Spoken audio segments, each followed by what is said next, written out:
For thousands of years, humans have built structures using the same logic. You lay a foundation, gather materials, and stack them upward into the sky. But in the 8th century, artisans inverted that process. They started at the roof, digging straight down into the mountain.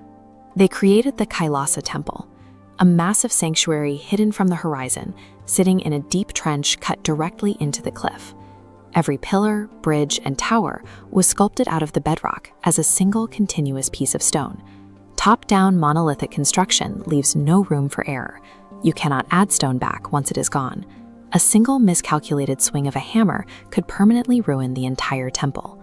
The artisans of the Rashtrakuta dynasty took on this challenge using a toolkit of basic iron point chisels and heavy hammers.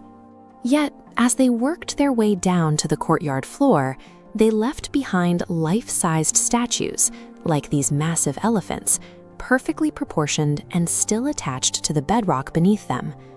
Along the walls, they carved complex relief panels detailing Hindu epics.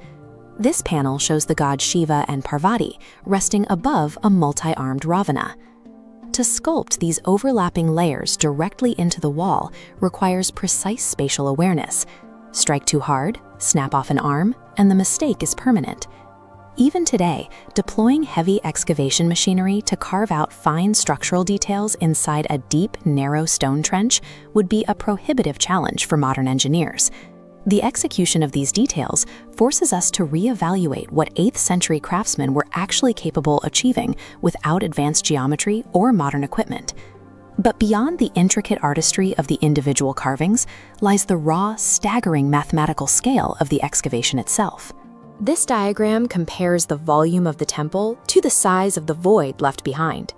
To carve this space, workers had to extract roughly 200,000 tons of solid basalt from the mountain. Every piece of that rock had to be broken loose, gathered, and then lifted vertically out of this narrow, sheer-walled trench.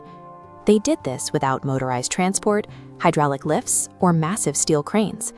And that leads to a physical mystery. There is no 200,000-ton mountain of waste rock anywhere near the Ellora complex.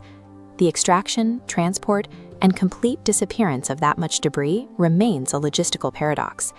Modern archaeology still doesn't have a definitive answer for how they pulled it off.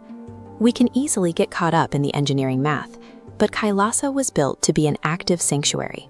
It is the centerpiece of a much larger complex carved by Hindu, Buddhist, and Jain communities side by side. When you stand in the courtyard and look up past the victory pillars to the sheer walls surrounding you, the amount of human hours required to carve this space becomes staggering. Completing the temple required a multi-generational commitment. Artisans often began excavations they knew they would never finish, passing the hammers to their children to carry the work down through the decades.